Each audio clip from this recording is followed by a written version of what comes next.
E fala pessoal, estamos começando mais um vídeo aqui no canal, dando continuidade à nossa série dos personagens bíblicos. No momento que a gente está gravando esse vídeo, a gente já lançou 2 personagens, né, o de Moisés e Josué. A gente ainda não teve feedbacks, mas a gente espera que vocês estejam gostando. Se você caiu aqui de paraquedas, seja bem-vindo, mas sabe que esse vídeo aqui está fazendo parte de uma série que a gente está gravando a respeito dos personagens bíblicos. Então já confira, vou ver se eu deixo o link da playlist na descrição para você ver os outros personagens. Hoje a gente vai falar a respeito de Elias, o primeiro profeta aqui da nossa lista. Ele também foi quem iniciou o ministério profético lá em Israel. Já teve outros profetas antes dele, o próprio Moisés era chamado de profeta, mas acho que quem iniciou mesmo o ministério profético lá na época dos reis foi Elias. E como sempre, a Rose está aqui me acompanhando. Tudo bem, Rose? Olá pessoal, boa noite, bom dia, boa tarde, não sei o horário que você vai ouvir aí, mas é um prazer estar aqui acompanhando essa série de estudos com vocês. Amém. Então antes de a gente começar, você já sabe, deixa o seu like aí para o YouTube perceber que você gosta desse vídeo e vai te mandar mais vídeos desse tipo. E para a gente saber também que você gosta e que a gente deve continuar produzindo. Se você não é inscrito, se inscreva e ative o sininho também para você ser notificado quando tem vídeo novo aqui no canal. E compartilhe esse vídeo aí com seus amigos, com aquelas pessoas que você sabe que vai gostar e que vai ser edificado com esse conteúdo. Então agora chega de enrolação e vamos começar o estudo de hoje. Vamos fazer aqui o nosso esquema de sempre. A Rose vai lendo aqui alguns tópicos e na medida que ela vai lendo a gente vai comentando aquilo que é necessário. Amém. Vamos lá? Quem foi Elias? Foi um profeta de Deus no século 9 a.C., durante os reinados de Acabe e Acasias no Reino do Norte. Pouco se sabe sobre sua vida pessoal e familiar. Só o que sabemos é que era um desbita que vivia na terra de Gileade, a leste do Rio Jordão. Interessante isso, né? Tipo, Elias surge do nada, a gente não sabe a original, tipo, o texto já começa e havia alguém na terra de Tisbe, um tisbita chamado Elias e tipo, não fala, a gente não sabe o pai, nada dele, ele surge e some do nada, né? Uhum. É verdade. O que é interessante também, né, que às vezes nossas histórias também não vão ser tão conhecidas assim. Elias só cumpriu o papel dele e o passado dele não importava muito. Só o que importa é aquilo para que o Deus desempenhou ele e ele desempenhou esse papel. Sim, talvez até porque Deus não queria dar ênfase ao passado, e sim dali por diante, né, do que ele iria fazer através dele. Sim. Muito bom. Seu nome significava Jeová é Deus. Em alguns estudos também falam Senhor é Deus. Seu ministério está registrado nos livros de 1º e 2º Reis. Foi chamado para lembrar os israelitas de sua identidade como povo do Senhor. Isso é interessante também, falar um pouquinho sobre o ministério dos profetas, né? Acho que nessa semana deve sair um shorts aqui que a Rose vai gravar sobre o que eram os profetas bíblicos, e a gente sempre associa os profetas como alguém que fala do futuro, do que vai acontecer. Então quando alguém fala profecia é referente ao futuro, em alguns casos até mas o papel mesmo do profeta nem sempre era falar do futuro. Muitas das vezes o profeta era anunciar o presente e denunciar o pecado do povo e fazer o povo se lembrar do caminho certo, né? Então Elias tentou fazer isso, né? Lembrar dos reis, o povo da idolatria que eles estavam seguindo. Não deu certo, eles não voltaram para o caminho de Deus, mas nem sempre o profeta tem essa coisa de falar do futuro como a gente acha. Sim. Verdade. E uma das coisas que ele mais fazia também era incentivar o povo a voltar às doutrinas, né? A voltar à vida com Deus, às boas práticas com o Senhor. Sim. Então, esse 1 Reis 18:21 fala sobre isso. Sim. Então esse era o papel do profeta, né? Às vezes, sim, ele falava do futuro. Geralmente o que ele falava do futuro ele falava o que Deus iria fazer se eles não se arrependessem. Mas o papel mesmo era lembrar deles, né, da lei que Deus deu a Moisés, da qual eles estavam se desviando. Então sempre que o povo se desviava, Deus levantava profetas para anunciar a verdade. Sim, Elias era um homem que ouvia a Deus e Deus ouvia também a ele. Sim. A gente tem as provas aí quando ele estava lá na caverna, né? Mesmo assim, Deus foi lá, mesmo ele não abrindo a sua boca, Deus ouviu o seu coração, né? Sim. Vamos dar continuidade aqui. Viveu numa época em que o reino do norte estava envolvido na adoração a Baal e outros deuses pagãos. Elias profetizou uma grande seca, desafiando o poder de Baal sobre as condições do templo. Isso que é irônico, porque Baal era considerado o deus da chuva. Então eles falam, então a gente vai ver quem que realmente é o deus da chuva. Não vai chover, vamos ver se esse Baal consegue mandar chuva aí. Se ele é tão bom assim. Sim. Foi sustentado milagrosamente por água e comida durante a seca. Restaurou o filho da viúva que o acolheu. Enfrentou os profetas de Baal no Monte Carmelo. Demonstrou o poder do verdadeiro Deus. Só voltando um pouquinho na parte da viúva, que é também interessante essa história, né? Ele ficou lá um tempinho no ribeiro de Querite, lá, mas depois que o ribeiro sustentou, aí Deus falou, vai lá pro lugar onde uma pessoa vai sustentar ele. Não, a gente espera assim, bom, deve ser uma pessoa rica, de posses para sustentar. Não, é uma viúva que não tinha nem direito para ela, né? Então, nas leis de Israel, as viúvas é que deveriam ser sustentadas, mas ela que acabou sustentando. Ao reconhecer também que Elias era um homem de Deus, ela foi obediente à voz dele, e enquanto ficou sem chover, não faltou nada para ela e para o filho dela, e ela pôde sustentar Elias. Então é interessante isso de como Deus usa aquilo que a gente não espera, né? A pessoa que deveria ser sustentada é quem acaba sustentando. Sim, verdade. E ele provou da provisão de Deus o tempo todo, né? Ele experimentou a boa provisão do Senhor o tempo todo. Sim. Os corpos o alimentaram, o punhado de farinha, as gotas de óleo que se multiplicaram, né? Uma vida muito próxima daquilo que ele poderia receber de provisão de Deus. Aqui fala que ele foi sustentado milagrosamente por água e comida durante a seca. Restaurou o filho da viúva, né, que o acolheu. Os profetas de Baal foram mortos e a seca terminou com a chegada da chuva. Foi lá no grande episódio famoso lá de quando ele desafiou os profetas de Baal e Astarote. Falaram, tá bom, agora vamos ver aí, vamos clamar por fogo. O Deus que responder com fogo é aquele que é o Deus verdadeiro. E o povo ficou lá gritando, rolando no chão, se cortando, e Elias debochando. Grita mais alto, vai ver ele tá ocupado, foi no banheiro, foi fazer alguma coisa. Esteja dormindo, esteja viajando. Fala, grita.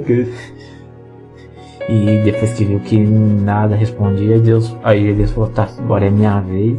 Ele ainda falou, não, enche de água aí, põe mais água aí. Querendo desafiar, né? Que se tivesse muita água, o fogo não ia dar conta, mas só para ele provar mesmo que Deus é que era poderoso, ele não queria chamar nada para ele. Então aí quando ele clamou o fogo lambeu a água todinha.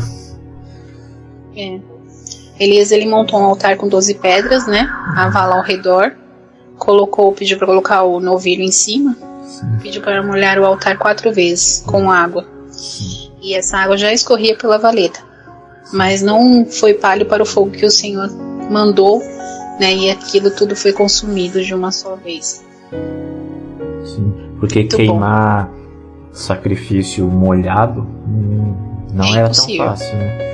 É impossível, só era muito fácil. Precisaria de muito fogo. Molhado uma vez. E ele ainda mandou molhar 4 vezes. Ele fez tipo um rego lá, né? Que é o que algumas traduções chamam. Então, bem, né? Então ele encheu mesmo e botou o sacrifício lá. Então imagina o tanto de fogo que precisaria para queimar aquele sacrifício. Sei lá, é como você pegar um balde, encher d'água e depois acender um fósforo e tacar o palito de fósforo lá dentro. Então precisaria para o fogo limpar tudo aquilo, precisaria de um fogo muito alto. Sim. Com essa astúcia toda que ele tinha, né, pelo Espírito Santo de Deus, que creio que foi ele, o Espírito que encorajou ele para todas essas decisões, e coragem, né, para enfrentar a todos ali. Sim. Ele era conhecido como eu fiz uma anotação aqui, o perturbador de Israel, né? Isso, perturbador de Israel. Imagina, ninguém queria ouvir ele. Perturbador de Israel. E uma das pessoas que ele arrumou mais briga e intriga foi a Jezabel, né? Sim, claro, ela era devota, vamos dizer, devota de Baal, mexeu com Deus dela. Sim, interessante verdade. Também, ela se chocou mais quando mexeram com Deus dela do que o povo de Israel se choca quando mexem com Deus deles. Pra você ver, né? E hoje em dia não muda muita coisa não, viu? Mas isso é para um outro momento. Deixa pra lá. Vamos lá. Então aqui fala que Elias correu, né, adiante da carruagem de Acabe por uma longa distância. Sim. Foi ameaçado por Jezabel, precisou fugir para o monte de Horebe. Isso também é interessante, né? Mostra os altos e baixos dele. Ele acabou de provar a vitória do Deus de Israel sobre lá o Baal, né? O Deus do povo. E mesmo ele presenciando essa vitória, ao saber que Jezabel estava querendo a cabeça dele, ele sentiu medo, né? O que mostra que o fato dele servir a Deus, ele não estava imune de emoções. Fugiu, se escondeu lá na caverna, achou que ele era o único profeta vivo. Deus teve que ir lá tratar com ele. Sim. Eu acredito que ele esteve num estado de depressão, né? Deprimido ali. O seu medo fala um pouco mais alto. Sim. Como muitas vezes a depressão faz isso, né? Você se vê sozinho, você acha que é uma luta que você não tem como vencer, mas você esquece que você tem um Deus todo-poderoso por trás de você, ou te segurando até na palma da mão, e um Espírito Santo que te conduz. Sim. E aí as nossas emoções acabam ecoando mais alto, e você se perde um pouco, até que Deus pega você e fala: peraí, meu filho, calma um pouquinho, né? E foi o que Deus fez com ele. Deus, através do Senhor, né? Ele teve coragem novamente. Fala em 1 Reis 19, versículo 4, que ele até pediu a morte, mas encontrou a força em Deus para suportar tudo. Pois é. Quando ele ficou sabendo que Jezabel estava querendo a cabeça dele, ele já tinha matado outros profetas. Então ele falou: não, se for para morrer, então eu prefiro morrer nas mãos de Deus do que na mão dessa ímpia aí. Então que Deus me mate. Eu não quero ter essa vergonha de morrer nas mãos dela. Sim, verdade. Então ele recebeu novas instruções de Deus no monte de Horebe, incluindo a escolha de Eliseu como seu sucessor. Sim. Confrontou a família real de Israel e profetizou juízo sobre Acabe e Jezabel. Morreu de forma miraculosa, sendo levado ao céu num redemoinho de fogo. Que tecnicamente ele não morreu, né? Ele foi levado vivo para lá. É interessante, foi o que eu falei, né? Elias surgiu do nada e foi levado, assim, tipo, do nada também, nem teve um fim, assim, a história dele, como outros profetas, é como se ele surgiu para aquele momento, e quando cumpriu a missão dele, Deus levou e deixou outro no lugar, mas a gente vai abordar Eliseu no próximo vídeo. Mas é interessante essa história de Elias também, um cara que a história dele, tipo, não tem origem, não teve filhos, não teve descendentes, nada. Verdade. Por isso que ele foi confundido, foi Jesus que foi confundido com o espírito de Elias, né? Sim. O João Batista também, o próprio Jesus falou que ele foi o Elias, pois o livro de Malaquias diz que era necessário que Elias viesse. E só que aí depois Jesus falou que não era o Elias mesmo, era alguém com o mesmo ímpeto e, digamos, o mesmo jeito de Elias. Então foi João Batista, que ficava no deserto, se alimentava e se vestia do mesmo jeito que Elias, desafiou as autoridades da época, foi perseguido pela mulher do rei do mesmo jeito que Elias. A diferença é que no caso de João Batista ele acabou morrendo. Sim. E uma diferença aqui também é essa parte que ele foi levado ao céu no redemoinho de fogo. Algumas pessoas confundem na leitura que fala que numa carruagem de fogo. A carruagem ela só separou o Elias e o Eliseu. Mas foi o redemoinho que levou ele. Sim. Outras pessoas acreditam que o redemoinho levou ele juntamente com a carruagem de fogo.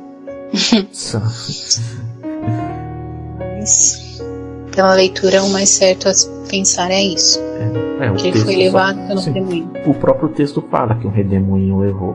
Mas antes uma carruagem parou entre Elias e Eliseu, né? Que depois essa carruagem deve ter ido embora, né? Ela não ficou lá estacionada para sempre. Mas ela só ficou lá no meio dos dois, né? Separando, e um redemoinho levou Elias embora. Sim.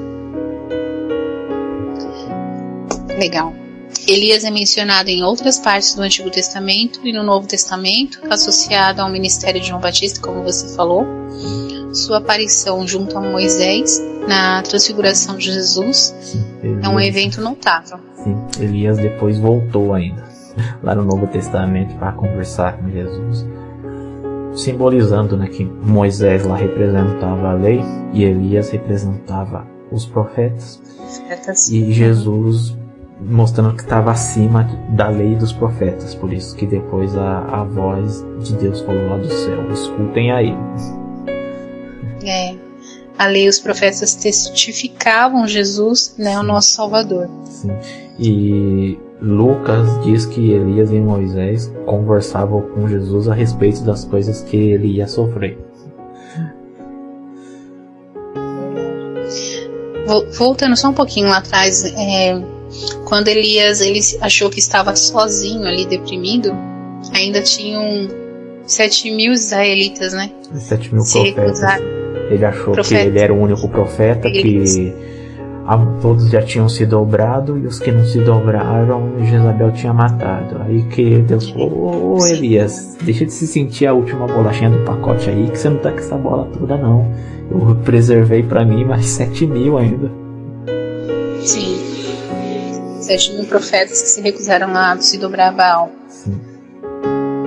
Você não é o único. Ali ele se sentiu constrangido, né? Acredito que mesmo assim a proteção de Deus para esses profetas e para Elias, o amor de Deus ele constrangiu Elias para entender que Deus nunca desamparou ele no momento algum. Ele estava sendo provado apenas, mas ele nunca foi desamparado. E talvez ele estava pensando: se eu morrer, o que vai acontecer? Aí que o povo vai se perder na idolatria mesmo, porque já não tem mais ninguém fiel para pregar, né? E às vezes a gente tem esse sentimento, né? Se a gente não quiser, quem vai fazer, né? Aí que Deus, relaxa aí, que não é assim que as coisas funcionam, não. Vocês... Tem outro. Sim. Faça até um burro falar, se quiser.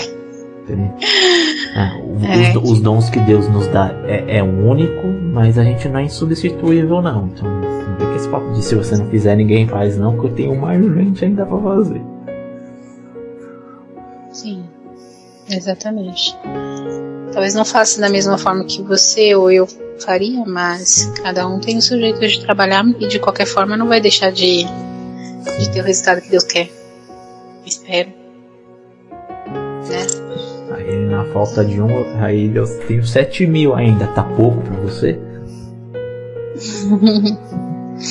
Verdade. E Elias, ele também é mencionado nas cartas de Paulo, né? Em Romanos 11, capítulo 11, versículo 2 ao 4, e Tiago, capítulo 5, versículo 17 e 18, Sim, destacando a importância da oração. Sim, essas duas passagens, Paulo fala da oração, e aí Paulo e Tiago citam o exemplo de Elias, né, que orou para que não chovesse. E às vezes a gente acha assim que ele orou uma vez só, né? Mas creio eu que não, ele foi perseverando. Durante os 3 anos e meio, ele foi orando para Deus manter a palavra dele. Durante esses 3 anos e meio que ele continuou orando para que não chovesse.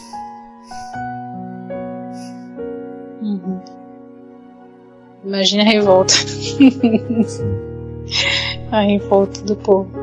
Assim, enquanto que eles clamaram e devem ter feito simpatia para Baal fazer chover. Baal? Pois é. Sacrifícios, ixi, tantas coisas, né? Sim. Mas enfim. Muito boa essa passagem de Elias, a gente aprende muito com ele. Que a gente tem que ser boca de Deus, mas assim, só com aquilo que Deus colocar na nossa boca, né? Não falar nada mais além daquilo que a gente tem que entregar. Nem sempre é só futurístico, mas sim do nosso presente. E a gente aprende muito com Elias, né? Que a gente é ser humano, tem as nossas confusões e emoções, mas ele também foi um homem que acreditou e teve muita fé no Senhor, e ele incentivava muito o povo a ir além, né, a sair das suas más práticas e ir além naquilo que o Senhor estava desejando na vida deles, que era a salvação, né? Sim. E o Elias também mostra o preço que a gente vai pagar por anunciar a verdade, né? A gente vai despertar o ódio nas pessoas, a gente vai ser perseguido. Claro, não confundir a perseguição justa, né? Porque muita da gente sai falando coisas que não deve, e aí quando sofre as consequências fala que é perseguição. Não, a gente está falando de alguém que realmente pregou a verdade da palavra de Deus, e essa verdade incomoda. Então você vai ser perseguido por causa dela, porque ninguém quer ouvir que é o pecador, que está errado. Então, sim, está preparado para pagar esse preço também. E quando a gente aponta a verdade, a primeira coisa que acontece quando a pessoa ouve a verdade, porque a verdade ela dói, ela querer procurar alguma coisa pra força, né? Pra te ofender, ou às vezes pra te acusar. Que você e eu não tenha nada pra acusações, né? Mas estar preparado pra todas as coisas, porque sempre vai ter. Sim. E se possível, até mesmo como aconteceu com Elias, talvez tente atentar contra a sua própria vida. Que Deus nos guarde, mas a gente sabe que muitos realmente pagam com a vida para anunciar o Evangelho. Mais uma frase também que eu ouvi uma vez, né, que também não há nada que alguém possa tirar da gente que Jesus já tenha tirado na cruz. Então, que as pessoas tirem nossa reputação, até mesmo a nossa vida, não estão tirando nada. Jesus já levou tudo da gente. Exato. E uma coisa que a gente tem que ter como base é saber que as coisas daqui é tudo passageiro. Não se apegar às coisas desse mundo. Deus amou o mundo de tal maneira, mas quando Deus fala de amar o mundo de tal maneira, que entregou seu Filho único para nos salvar, Ele estava se referindo às almas, né? Ele estava se referindo à parte espiritual. Não às coisas que estão aqui, não ao que a gente vai ganhar nem ouro, nem prata, até porque no céu o ouro ele só serve para pisar. Então não é isso que Deus visa. Deus visa as almas que precisam, que Ele escolheu para estar com Ele. Não recusar essa chamada é importante, né? Não recusar a chamada de Deus é importante. Sim. Bom, e é isso, gente.